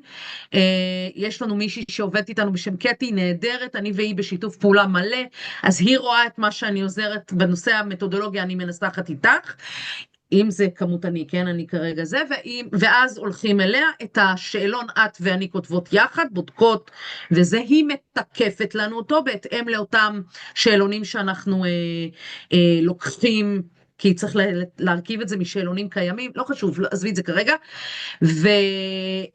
ובונים את פרק הממצאים, שהוא פרק סטטיסטי נטו נקי, והולכים לממצאים, דיון, מסקנות וסיכום. אם זה איכותני, אז אנחנו לא צריכות את קטי, אנחנו יושבות על תמות, קידוד נתונים, תמות, ניתוח הרעיונות שלך, תמלול מלא שלהם, אנחנו צריכים תמלול מלא, יושבים, ואנחנו בסופו של דבר בוחרות את התמות המרכזיות שעולות מתוך השיחות עם אותם מרואיינים, ועוברים לשלב, שוב, ממצאים, דיון, מסקנות וסיכום. That's it. אוקיי. יש לך משהו בראש כבר? את פחות או יותר כן, בהרכבת? כן, יש לי ממש שני דברים שהם מה את מאוד רוצה שזה מעניינים יהיה? אותי. איכותני, סליחה? כמותני? את איכותנית, כמותני? אני מתלבטת. אחד, זה איכותני בלבד, כי זה חקר דמות שאני רוצה לבנות על הקורס שהייתי רוצה ללמד. והדבר השני הוא פרופר חינוך, הוא איכותני מאוד, כי הוא קשור בפרקטיקות של הוראה, והוא קצת ליבה? יותר, סליחה? ליבה? פרקטיקות של הוראה בתחום הליבה? פרקטיקות של הוראה בתחום האנגלית. מקצועות הליבה, אני שואלת. כן, כן, כן, בתחום האנגלית. אנגלית, ליבה אוקיי. פרופר. מהמם. מהמם. אנגלית ממש. יש לי כן. קולגה שאני וגדי מכירים שעסקה בזה גם, בנושא רכישת אנגלית. כן, זה מעניין. אגב, יש הגבלה לרכישה הקוגניטיבית, אבל בסדר, עוד חזון למועד. אבל תודה. יאללה, מה? בשמחה. עוד מישהו? אני רציתי לשאול, עשיתי תואר שני במשפט, עשיתי תואר שני עם תזה בתחום של הרגולציה של בנק ישראל. אוקיי. עכשיו, אם אני רוצה לעשות דוקטורט בתחום, איך מבחינת השוואתית, אני מציג את זה מבחינה הזאת ש... אז הדוקטורט במשפטים הוא באמת שונה, הוא שונה טיפה. אנחנו לא חייבים למשל, תראה, דוקטורט במשפטים אפשר לעשות בצורה הבאה. או שאנחנו עושים מחקר השוואתי, שזה נניח, יש לך רגולציה בישראל לעומת OECD, הודו, לא יודעת מה, אתה בוחר, ארצות הברית, אתה בוחר, או דוקטורט איכותני, כלומר אנחנו בוחרים מספר, נניח, רגולטורים שאתה יכול להגיע אליהם, לראיין אותם, ולהוסיף אותם לתוך המחקר. לא, אני רוצה להתמקד ברגולטור אחד. הרגולטור שלי זה הממונה על הבנקים. ורק אותו לראיין. ואותו אני חוקר את כל הבעייתיות בעולם הזה של הממונה על הבנקים, כי בתואר השני אנחנו עמדנו על זה, על הבעייתיות במינוי, על הניגוד אינטרסים, על דלת מסתובבת, על מי שהופך להיות רגולטור, הוא היה מנכ"ל של בנק מקודם. אז וגם שהרגולטור שבוי, וכל מיני דברים, בעיות כאלה. עכשיו בעצם מה שרציתי זה לעשות את הדוקטורט על הנושא הזה, ולהציע פתרונות לבעיה המשמעותית הזאת שיש אצלנו. ואולי במחקר השבטי למצוא מקומות אחרים שזה מנוהל בהפרדה. אז פה אתה מעלה עוד נקודה שבאמת לא אמרתי לאחרים, והיא חשובה מאוד. יש כל מיני סוגי דוקטורטים, וזה לא משנה אם הם משפטים, חינוך, פסיכולוגיה או מדעי המדינה, בסדר? אין לזה משמעות. דוקטורטים שבעצם מגלים בעיה, תופעה, מציינים אותה ומסבירים אותה. ודוקטורטים שיוצאים עם מודל ישים. שהמודל הישים הזה, אתה יכול להמליץ אותו ולהפוך אותו לאפילו הצעת חוק, במקרה שלך, כי זה משפטי, למשל בתחום החינוך, הפסיכולוגיה, זה יכול להיות מודל טיפולי, חינוכי, כל מיני כאלה, גם בתחום הניהול, יש לי כמה דוקטורנטים שעושים מודל בתחום הניהול, וממש מגישים צורת עבודה עבור מנהלים ומקבלי החלטות, וזה משהו שאתה ואני מחליטים עליו בהתחלה. אתה יכול להחליט שאתה עושה השוואתי נקי ללא ראיון של הממונה על הבנקים, הממונה על הבנקים אמרנו? הממונה על הבנקים, ואתה יכול לעשות עם ראיון יחיד, אבל אז תצטרך לקחת מקורות של ממונים אחרים מקבילים, השוואתיים, שהם מקורות של ראיונות איתם בעבר וכל מיני דברים כאלה. הבנתי. בעצם אני עושה השוואה עם מה שקורה במדינות אחרות. נכון. מיישם פה, מראיין את האנשים הרי הממונה על הבנקים זה גוף, זה לא רק הרגולטור עצמו. אנשים, יש תפקידים בממונה. כן. ואני מציף את הבעיה. יש לך גישה אליהם? זה בבנק ישראל, אתה יכול לקבוע באופן ישיר בקשה לרעיון, ואתה יכול לבוא. אוקיי, רק צריך לבדוק שאתה לא צריך איזה אוניברסיטה עוסקת בתחומים האלה, של דוקטורט במשפטים? גדי, איזה עושה משפטים? מה אנחנו עושים עם הראל? יכול להיות הרבה. כאילו, דיברנו קצת על ורנה, אבל יכול להיות סופיה, יכול להיות בורגס, יכול להיות סאוטווסט, יש המון אוניברסיטאות. נדבר קונקרטית, נדבר על הנושא ואני גם נבדוק איתם. בסדר גמור. איפה עושה הראל? מה? הראל? בוורנה. ורנה. אז בסדר, זה לא מסובך. לא מסובך. נשב, נתכנן לך טוב טוב את השאלה, נתכנן את המודלים ההשוואתיים, מי אנחנו רוצים, ויהיה לך יותר פשוט. יהיה לך יותר פשוט. ברגע שאנחנו נבנה את המודל עצמו. ושוב אני אומרת, המרתון שנעשה אצלך גם זה יהיה יחסית קל, אנחנו נשב, נמצא חקיקה, פסיקה ומאמרים, ואז ברגע שאנחנו יושבים על זה ויש לנו את כל החומרים שאנחנו זקוקים, יהיה הרבה יותר פשוט להתחיל לרוץ. אוקיי, תודה. בכיף. עוד שאלות? כן. אני מדע המדינה, ואני רוצה לעשות על משהו שהוא מאוד אקטואלי, על פריימריז בגדול. עוד לא חשבתי על זה עד הסוף, אבל זה הנושא שמאוד מטריד אותי. בעיקרון יש לי דעה בעניין, עוד לפני שיש לי...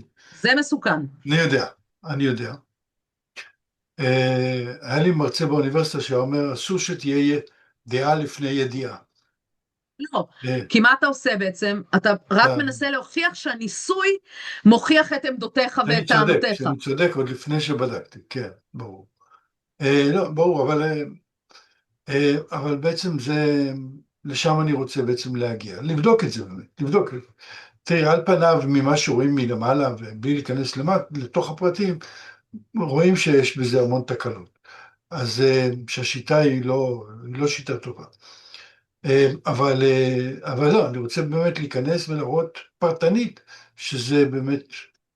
נראה לך שהמחקר שלך יהיה איכותני או כמותני? אתה תרצה למשל, תרשה לי לשאול את האדם ברחוב, אנחנו עוד לא ניסחנו שאלת מחקר, אבל לשאול את האדם ברחוב על דעתו על נושא הפריימריז, או לקחת מקבלי החלטות ממפלגות שונות, ולהשוות מחשבות, דעות, עמדות וכאלה דברים, ואז זה יותר איכותני. כן. או לשלב אגב, אפשר לשלב. כן, אני חשבתי על לשלב לא בין האדם לרחוב, בין נבחרים לבין מצביעים. לזה התכוונתי, זאת לא בין האדם כלומר, אלה ברחוב. שהם חברי מפלגה והם התפקדו והצביעו. לזה התכוונתי. לא אדם ברחוב, כאילו, כן. לא, האדם ברחוב כן. הוא מצביע מבחינתי. זה שהתפקד למפלגת העבודה, לליכוד וכולי, והצביע וכולי. לשם, וכמובן, יש את אלה שזכו בפריימריז ואיתם. בסדר גמור. לא, אין בעיה, אנחנו צריכים לדייק את זה מאוד, זה כן. צריך לדייק את זה. אוקיי. עוד מישהו? כן, שמי עופרה, אני עורכת דין ויש לי תואר שני בלי תזה. אני מתעניינת עכשיו בתופעת ההדריות בעקבות הרשתות החברתיות ובטח ה-AI, ואני הייתי רוצה לדעת אם את תוכלי לעזור לי, כי הנושא שלי רחב, ואני הייתי רוצה מאוד למקד את השאלה, ואני... דבר שהכי יושב עלייך, שהכי בוער בעצמותייך. אני לא מספיק מוכנה, אוקיי. אבל מה שרציתי לשאול בעצם, אם אני אוכל להכין איזושהי טיוטה, שאני אהיה יותר ממוקדת עכשיו, ואני פשוט אחרי חודש עם הנכדים, אז אני קצת לא בפוקוס, אבל אם אני אוכל להכין איזו טיוטה ולהתייעץ איתה. בשמחה רבה. אוקיי. בטח. ונראה, נדייק אותך, נמקד אותך, כי צריכה לזכור שדוקטורט הוא צריך להיות מדויק, זאת אומרת ממוקד, אנחנו לא יכולים להתפזר. לא, יש לי כמה נושאים, אבל... מעולה, מעולה. יופי, בטח, בשמחה, אני איתך. אני פה, אני אהיה איתך, אין בעיה. טוב, ערב טוב, אני מגיע עם תואר שני בלי תזה, תואר ראשון ושני במדע המדינה, אבל עוסק בעבודתי בתחומים הטכנולוגיים, דגש תחום הסייבר. הכיוון שלי הוא ללכת למשהו שמשלב ביניהם. אני לא יודע להגיד אם זה כמותי, איכותני, אבל לחקור איזושהי לקונה שקיימת היום ולהעמיק בה, ולראות איך זה קרה, למה זה קרה, ואיך אולי למנוע את זה שזה יקרה, כיוון המחשבה. אני כבר יכולה לספר לך על שני דוקטורנטים שלי, שעושים בדיוק את זה, שניהם ממשפטים, ושניהם שילבו את עולם הסייבר. הראשון עסק בנושא של זכויות הפרט במרחב הציבורי, דרך מצלמות ציבוריות עירוניות, אוקיי? והזכות לפרטיות במרחב הציבורי, והוא בעצם השווה ומודלים עולמיים שונים, שבהם בעצם אנחנו מזהים איך עוסקים בהגנת הפרטיות דרך פריצה למערכות, דרך הדברים האלה, וההיבט המשפטי שלהם. השני, עשה אפילו עוד יותר מעניין, הוא לקח את נושא הרכבים האוטונומיים, והשאלה המרכזית שלנו הייתה, מי אחראי במקרה של תאונה? כשרכב אוטונומי עושה תאונה מסוג כלשהו, איפה נמצאת לאורך השרשרת האחריות המשפטית? וזה נושא מאוד מאוד מורכב ומדהים ביופיו, ולמה זה קשור למדע המדינה? כי בעצם יש מדינות שיש להם אינטרסים לזה, מדינות עם אינטרסים פחותים לזה, יש המון המון תחומים שהם משולבים עסקיים מדיניים, מאוד מעניין, מרתק, אין בעיה להגיע לנושאים האלה, למה שמעניין אותך. לא, זה מצוין, כי בדיוק כיוונת לשם ואני אעשה לזה פולו, ואני גם אגיד לך שאני מחפש את הדברים שיש להם את ההיבט של הגלובלי, הגיאופוליטי אפילו, הקישור בין מדינות, ארגונים בינלאומיים שמטפלים גם באזורים מסוימים של תחבורה, לאו דווקא האוטונומי וכולי, אבל משהו ממוקד שצריך להיות, לדעתי הוא מספיק ממוקד לעניין של דוקטורט ולא רחב מדי. יש שם הרבה מה לחקור. זה נושא מדהים, זה נושא מדהים, אני מרותקת ממנו. והשאלה אם עכשיו, זאת אומרת, מתוך הדברים האלה, כי מה שאת אומרת שזה יותר מתאים מבחינה אקדמית, אז שאלה שהיא משולבת, איך אומרים, אקדמי וטכני, איזה מסלול יותר מתאים לדבר הזה, ובאיזה מקום אפשר לעשות את הדברים האלה? האם במקומות שאמרתם יותר מקומות? אז לגבי מקום זה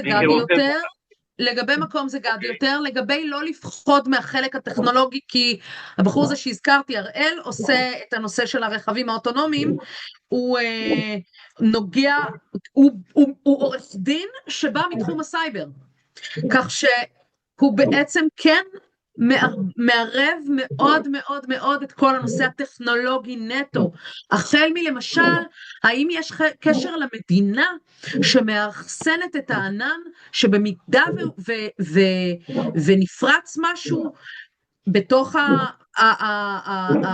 הענן המאחסן, מי בשרשרת הזו אחראי? דברים באמת מאוד מורכבים מבחינה טכנולוגית, ואין בעיה להתעסק, לתת יותר דגש עבורך על הצד הטכנולוגי, אם אתה אומר לי אני רוצה משפט וטכנולוגיה. אגב, השני, אייל, פרסמנו 3 מאמרים שלו בכתבי עת בינלאומיים, מאוד מאוד נחשבים, על הנושא של הזכות לפרטיות במרחב הציבורי. מרתק גם כן, אני אשמח להראות לך כמה מאמרים שעזרתי לו לכתוב, אז תוכל לראות את זה. אוקיי, אז אני מבין שבנקודה הזאת, אם ככה, קודם כל תודה רבה. הפכת רוח של תקווה בתוך העניין הזה. זאת אומרת, תקשיב, אתה ואני, עד שאנחנו לא מוציאים לך עשן לבן, אין דבר כזה. אתה יוצא עם שאלת מחקר, עם כיוון ברור, ואנחנו הולכים דוך. אין מצב שלא יוצאים אצלי עם תוצר. אין חיה כזו, היא לא קיימת. והמסלול השלישי שגבי דיבר עליו, שזה בעצם, אני לא זוכר את השם, שבעצם את בעצם מובילה אותו, נכון?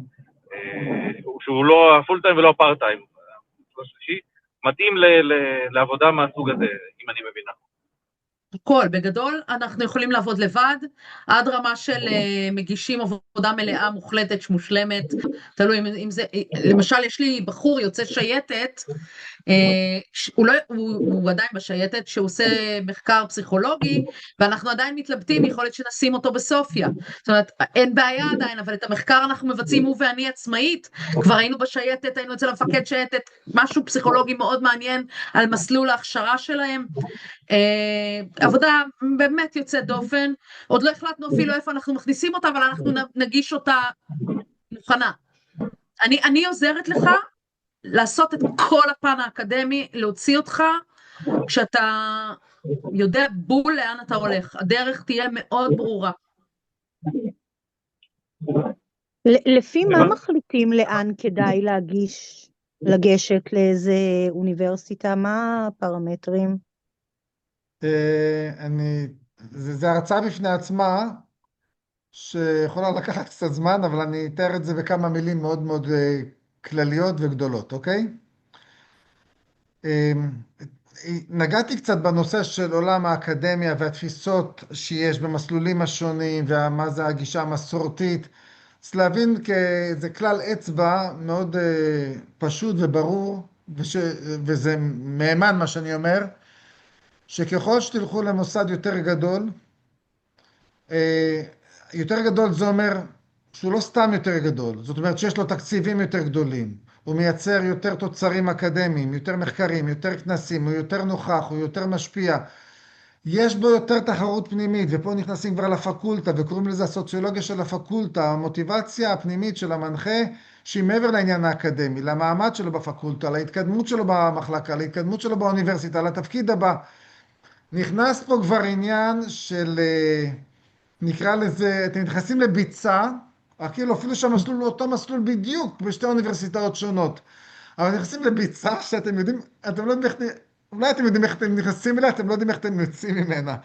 אז אני אומר, זה מתאים למי שמתאים לו ללכת all in, כי הוא מעריץ, הוא סוגד לחוקר, הנעלה, הדגול, ששמו הולך לפניו בעולם, והוא מוכן באש ובמים לעשות כל מה שהוא יגיד לו, ולוותר על הרבה דברים שקשורים לחיים הפרטיים שלו. אז זה בסדר, אז אפשר כל אוניברסיטה. אבל אם תבינו את המשמעויות הקטנות האלה, מה שדיברנו לפני כן ממש בפתיח של מסלול מסורתי, שהוא בדרך כלל הפייבוריט של המסגרות הקלאסיות, שהם רוצים אתכם צמודים אליהם. הם לא באים לשרת אתכם, אתם באים לשרת אותם, זה התפיסה שלהם, אוקיי? אז כן. זה ההבדל הגדול, זאת אומרת, אותו מסלול, באוניברסיטאות שונות, התפיסה, הגישה היא אחרת מהמון המון דברים שקשורים, מה שנקרא לזה בשפה פשוטה, פוליטיקות פנימיות. אנחנו לא אני אגיד לכם רוצים, יותר לדעתי מזה, לא רוצים להיכנס לשם, אבל מי אני אגיד לכם שרוצה, אין בעיה. יותר מזה, לעתים פרופסורים ספציפיים לא נותנים לכם לחקור את מה שאתם רוצים, אלא את מה שהם רוצים, ואתם מוצאים את עצמכם עושים מחקר שבכלל לא רציתם, זה בכלל לא שלכם, זה לא החלומות שלכם, זה לא מה שאתם חלמתם ורציתם, ואתם מוצאים את עצמכם נגררים אחרי הפרסומים שלו, העקרונות שלו. אני אגב, יש לי דוקטורנט אחד שנבחתי עליו, כשגיליתי שהפרופסור שלו לקח מאמר שהוא כתב, ורשם את עצמו ככותב ראשון, ויש לזה משמעויות אדירות. כשאתה כותב ראשון והפרופסור שלך כותב שני, או לחילופין הוא הראשון ואתה השני. ולקח לנו הרבה זמן לשנות את זה. אז כאן דווקא מסלול שבו אתם קובעים, אתם הולכים, אתם עצמאים, נכון, יש לו את החסרונות שלו, כי אתם לעתים לבד בעולם, אבל זה לא מדויק, כי יש לכם אותנו. וכאן אנחנו פה יושבים לכם על הזנב ולא מוותרים לכם.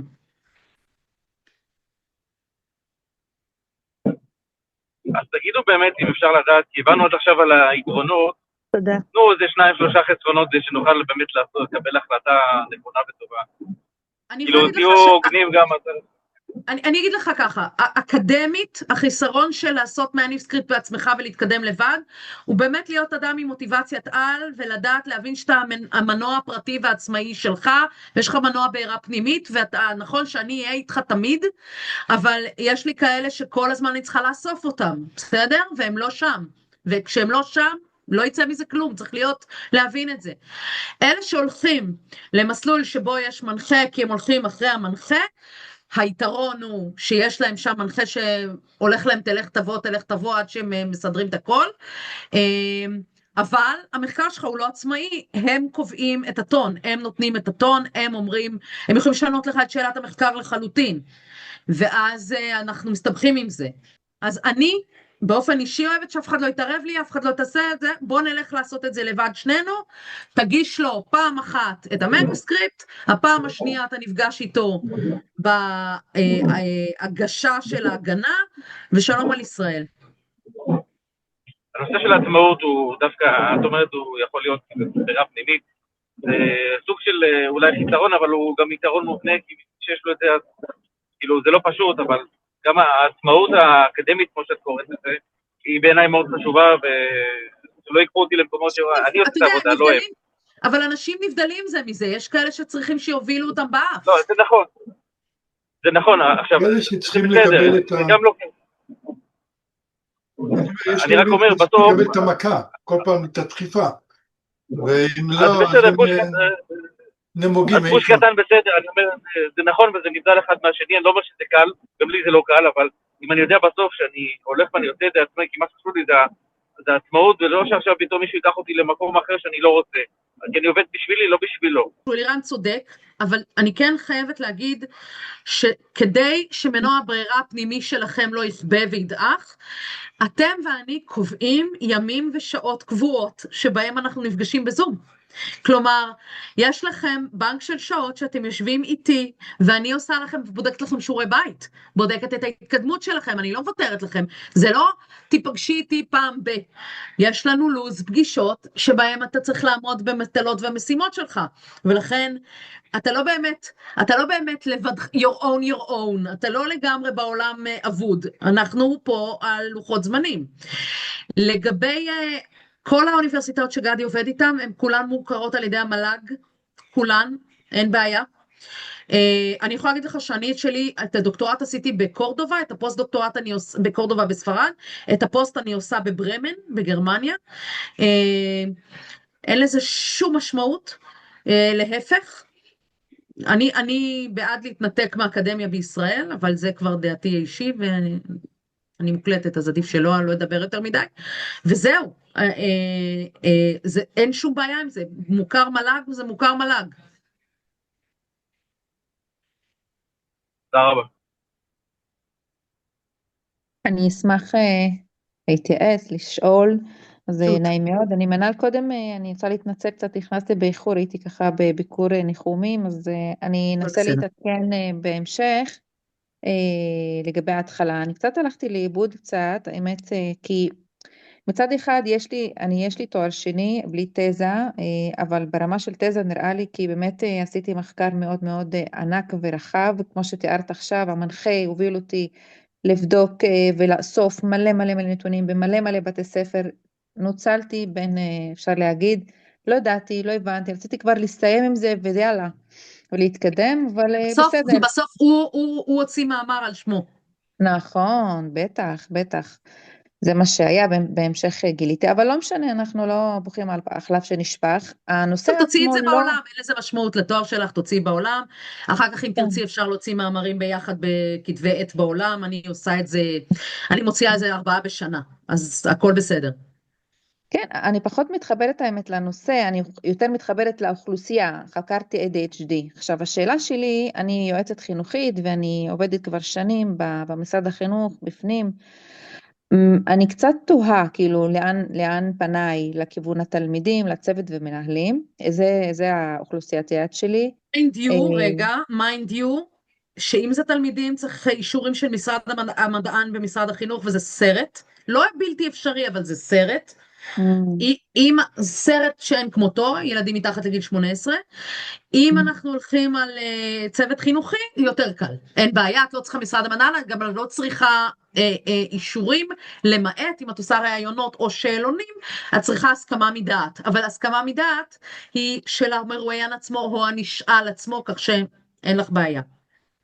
אוקיי, זו אינפורמציה חשובה, למרות שלא תהיה לי בעיה, אני משערת לעצמי שלא תהיה לי בעיה, כי יש לי היכרות טובה עם המפקחות, ואני כבר בפנים, אז אני יכולה, אבל כאילו העניין הוא שאני תזכרי משרד המדען.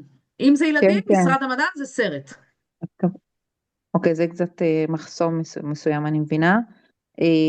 השאלה אם אני הולכת לחקור כאילו פה בארץ, אוקיי? מה המשמעויות של זה, כאילו מבחינת מחקר? שום בעיה, קודם כל, כל המחקר שלי נעשה בארץ ופורסם בספרד. שום בעיה. את עובד, המחקר שלך יהיה ישראלי, ואנחנו גם, שאלת המחקר תהיה משהו, איך ADHD בישראל, במגזר הערבי בישראל. אין לזה שום משמעות, שום דבר לא מעניין. לא מפריע לך בשום צורה. מה את רוצה, איכותני או כמותני?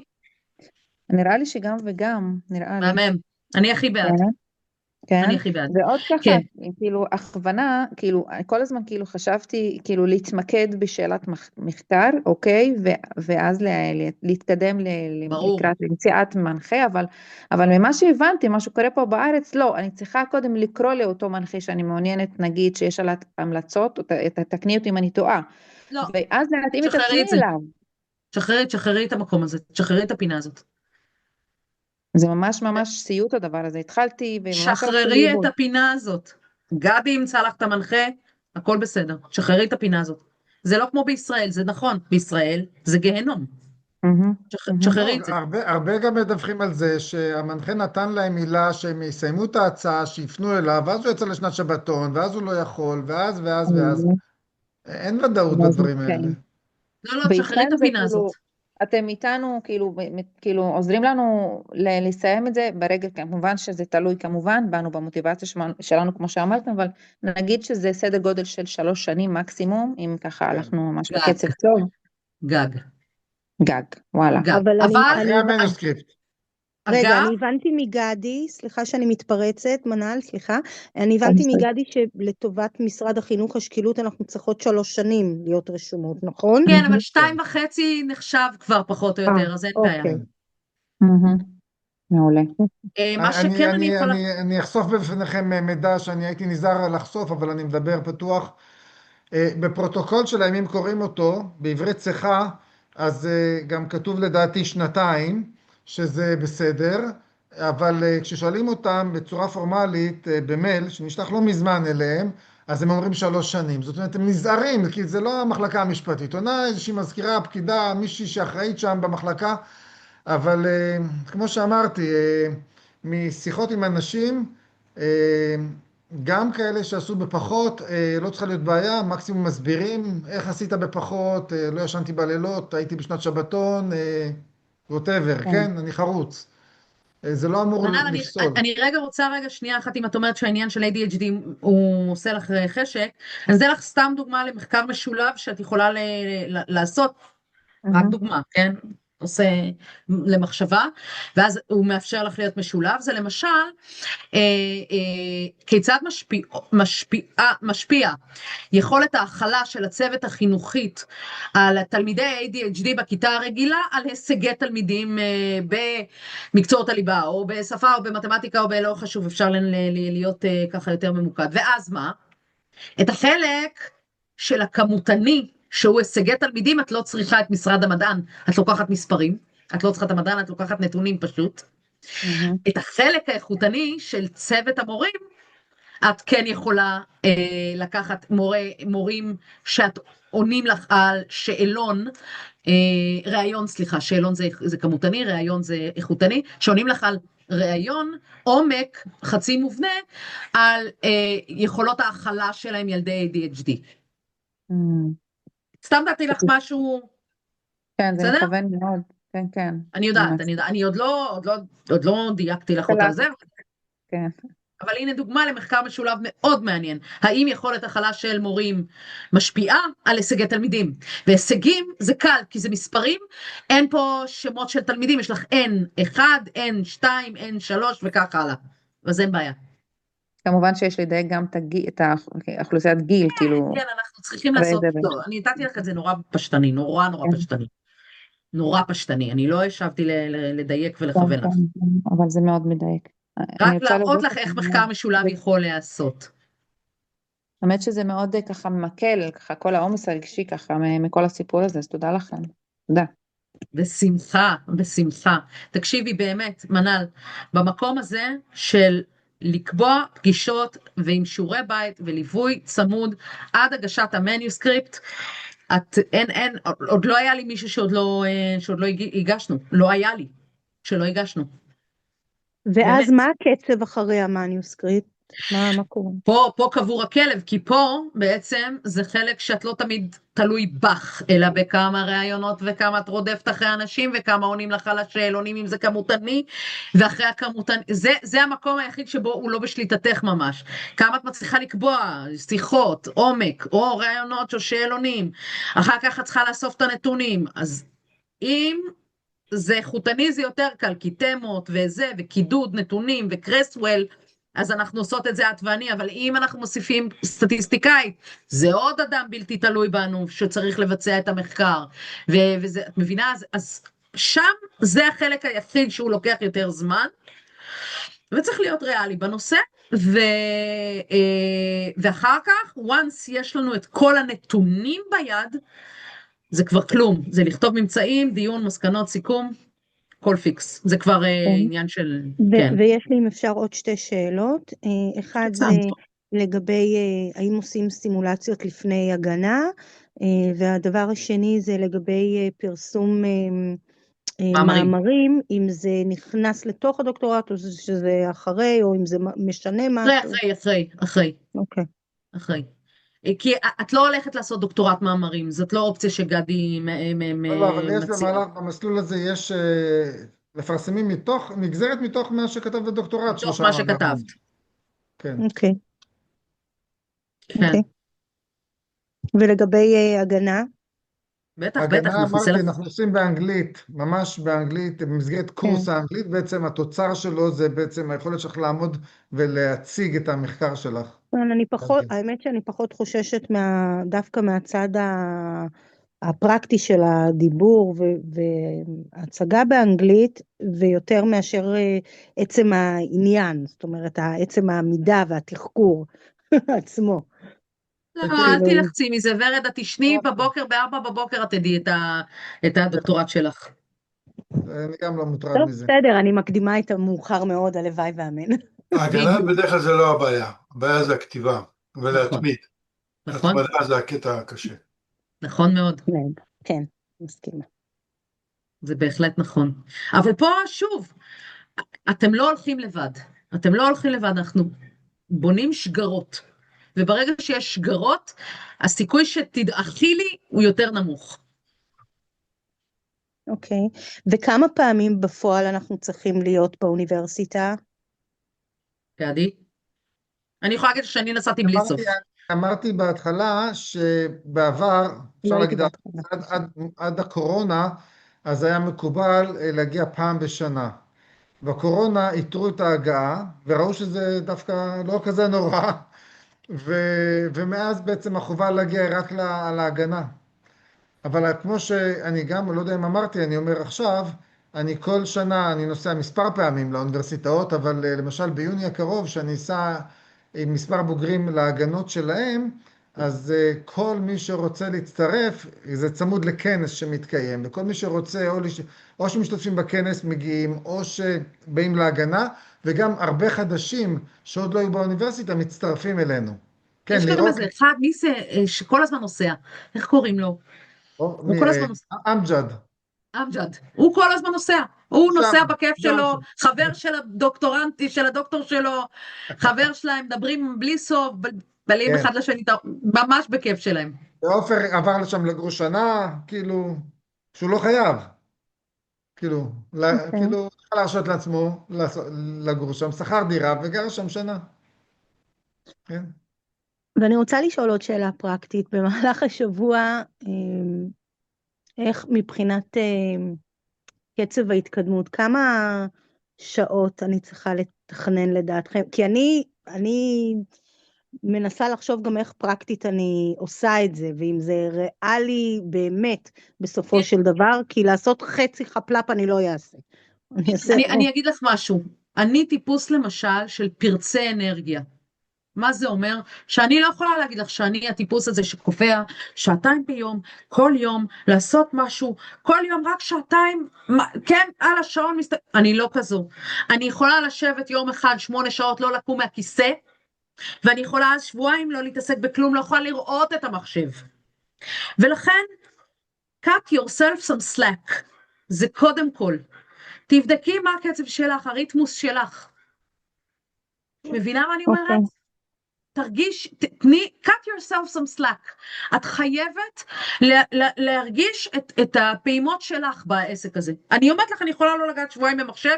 עכשיו למשל, אני צריכה לפרסם איזה מאמר לפוסט שלי, ואני חייבת, כי אני באפריל נוסעת להיפגש עם הפרופסורית שלי. את חושבת שאני במלחמה יצירתית ופרודוקטיבית? את באמת חושבת? בואי, בא לי למות. וזה בסדר. זה בסדר. תרגישי לגמרי חופשי. תקשיבי, מרטין לותר קינג אמר, יש לו אחד הדברים שאני ממש משמיעה לעצמי אותם אחת לכמה זמן. You have to run, and if you can't run, walk, and if you can't walk, crawl, but keep moving. יפה. זהו. האמת שאמר את זה סאדאת פעם, משהו דומה. אבל לא, זה מרטין, זה MLK אמר את זה. סאדאת אמר משהו מאוד יפה גם, באותו סגנון. כשדיברו את השלום לא מתקדם, זה הוא אמר, השלום אנחנו רוצים שיהיה כמו הנילוס, שיזרום לאט לאט, אבל תמיד באותו כיוון. כן, מושלם. את לא צריכה לרוץ כל הזמן, את יכולה פעם ללכת ופעם לזחול. העיקר שתמשיכי לנוע. זה הכל. וכשאת נחלשת, תגידי לי, תשלחי לי וואטסאפ ותגידי לי, נב, האש נחלשת, ואנחנו נדליק אותם חדש.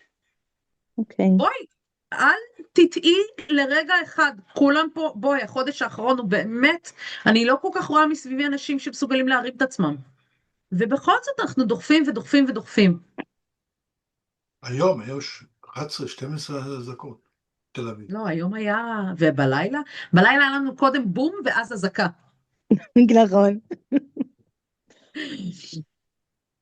אז זהו, אז לא להיבהל מזה, לא להיבהל. Keep on moving, that's it. כאילו, גם אם את זוחלת. כן. עוד משהו? אגב, מי שרוצה, תחפשו, קוראים לה, זה נאום פחות מוכר שלו, הוא נקרא בלופרינט. נאום הבלופרינט של MLK, תחפשו אותו ביוטיוב 2 דקות. בלופרינט באנגלית זה תוכנית אדריכלית, דרך אגב. זה מה שפשוט. נכון. אז כל אחד והבלופרינט שלו. ותיכנסו לראות. והוא אומר, אתה לא יכול לרוץ, תלך, אתה לא יכול ללכת, תזחל. But keep on moving. זהו. עוד משהו? לא, נראה לי אתם... אני כאן, אתם, ברגע שתכנסו לתהליך ותיכנסו למסלול ותהיו שם, אני כאן, אני איתכם, אני אשמח שתדברו עם סטודנטים שלי, עם בוגרים למיני, מי שאתם לא רוצים, הם יספרו לכם שאנחנו לא מוותרים, לא מוותרים. אני אשמח באמת ככה להיות בקשר עם סטודנטים, קצת לשמוע מניסיון שלהם. יאללה. אני אדבר איתך. אני אדבר איתך. בלי הכרה, מירית, מריה, מי עוד יש לנו שם? נסרין, שתי הנסריניות. גבי, שלח אליה, מי שאתה לא רוצה. אני רוצה להראות לכם משהו, שנייה, אני אהיה ספונטני, לא תכננתי את זה, אבל אני אראה לכם משהו. אוי, תראה להם את מה ששלחנו. לא, שקיבלתי, ממי קיבלתי? מזו, מדליה או מאוספיה, שכתבו לה אחרי שהגישה את המניוסקריפט, שזה כל כך מצוין שאין להם הערות. אפילו הערות לא חזרו. מי זאת הייתה? לא זוכר, שנייה. תראו רגע, אני משתף אתכם. אני מתנצל שנייה שאני מתפרץ, אני רק רוצה להגיד לכם תודה רבה, אני חייב לרדת. תודה רבה, ונהיה בקשר, תודה. אני משתף אתכם בוואטסאפ של התלמידים, של הסטודנטים, הדוקטורנטים, על השיח ביניהם, הדברים הפשוטים, הרגילים, היומיומיים, כן? על שאלות, על תשובות, על כל אחד משתף, מה לעשות, איך לעשות, מי אצל המנחה הזה, מי אצל ההוא, כל מיני שאלות שלי לגבי אנשים, כאילו איפה הם עומדים, קיבלו, לא קיבלו, לטפל, לא לטפל, זה האנשים. גם שם, גדי, גם עליי מרכלים? עליי גם מרכלים שם? כן, כתבו פה משהו, או לא, ששלחו. הנה, היא שלחה אותך קשת קשר בהמלצה על משהו, תעזור באנגלית משהו. כן, אז בקיצור, זה הרעיון. הרעיון הוא שהתמיכה היא הוליסטית, מכל הכיוונים, כל מה שרק אפשר, כולם ביחד. המון תודה, קיבלנו מידע חשוב. תודה רבה. בבקשה. בשמחה. יופי, אז תרצה, אנחנו פה וזמינים ונשמח לשמוע מכם. שיהיה המשך ערב שקט. אמן. בשורות טובות. חג שמח להם. חג שמח, תודה. להתראות. ביי. תודה לכולם. תודה לך. לילה טוב. לילה טוב. ביי. תודה. ביי.